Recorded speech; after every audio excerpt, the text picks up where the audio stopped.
Good morning. Good morning, good morning, good morning. I hope you are all well.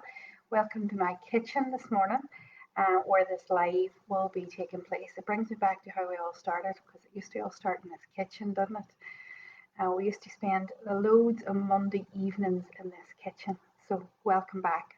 Um, Today's live is about a post that I did probably a few days ago, and posts that we've done since.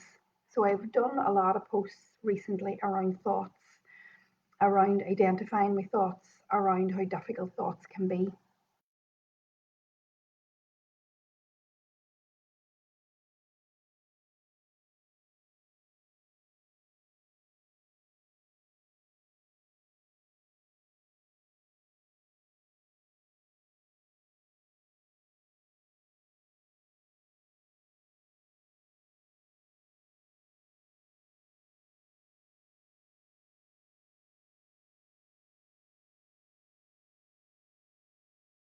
It doesn't mean that you have to identify with the realness of it. What did that mean? It seemed to land a lot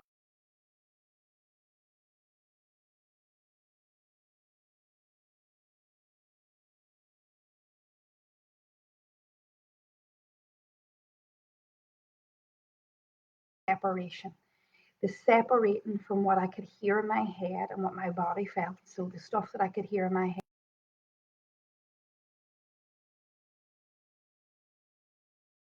Everybody has their own like thoughts. Everybody has their own narrative. Everybody has their own content that plays time and time and time again in their heads.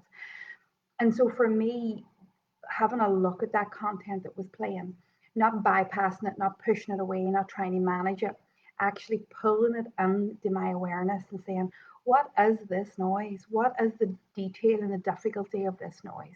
Was a huge it was a huge quantum leap in my healing. Before that, I had stuffed it.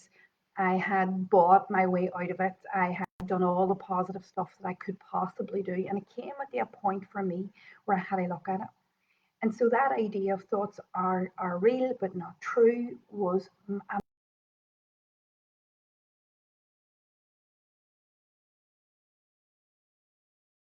differentiate between the two and how can we see that for ourselves. Well, when thoughts are real, it means they're sourced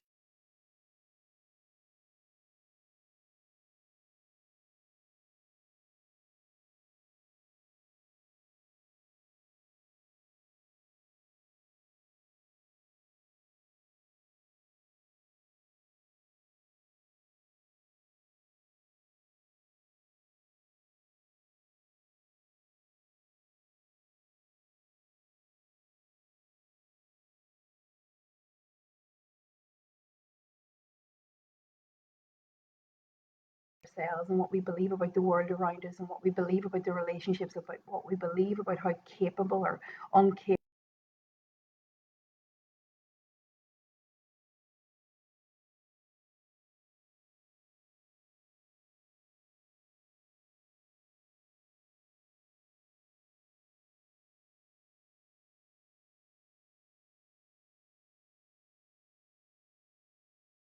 That one identifies with something like a belief or a negative thought or a negative construct or something that's really hurtful to you, it doesn't go about trying to undo that. It actually goes about trying to collect evidence for it.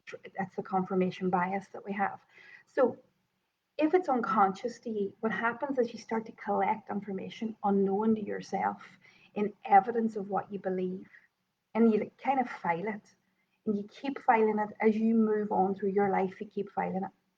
So what happens with the truth part of this is that you, as a human being, and we all do it as human beings, have like a bag of evidence. They suggest that this thought is true, is absolutely true to you, and you have all of this evidence to suggest it. So, what I'm saying today is instead of pushing it away, instead of trying to jump over it, instead of trying to bypass it, and that is your prerogative too, if it's not the right time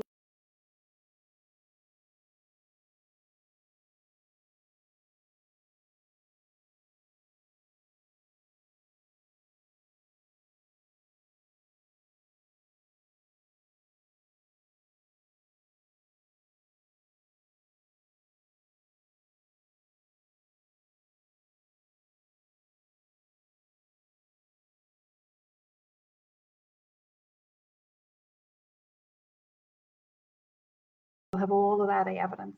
It'll also use the evidence of the feeling against itself. Now, stay with me for a wee minute.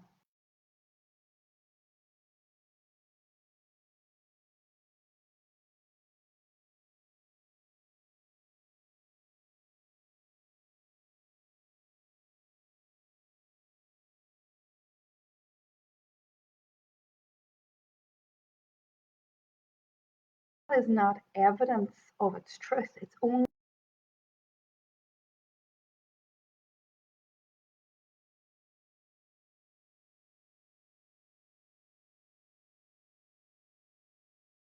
true. It only makes the existence of them true. And if we find the source of where this comes from, then that can help us, what I call, separate, move away from its truth, because we can see where it came from, we can see why it's there, we can see the detail. And I can tell you, I've seen this thousands of times in practice now, in clinical practice, seen it myself. See, once you get that level of separation from a thought, see, once you get that clarity that this thought has been sourced from this place, this experience in me has been sourced from this place, it began in this place, it belongs to this place, and I've gathered lots of evidence, but it's not true. There is an ease in the system, there's an ease in the body, there's an ease in the mind. One, because you've found what it is, because that's the mind's job to source it. But two, because you're beginning to separate from the truth of it. You understand why it's there. You're not bypassing it anymore.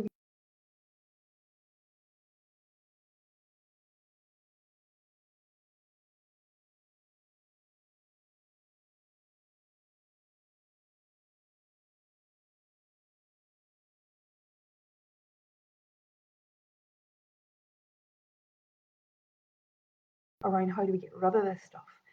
But this is the beginning process of how to undo it. You can't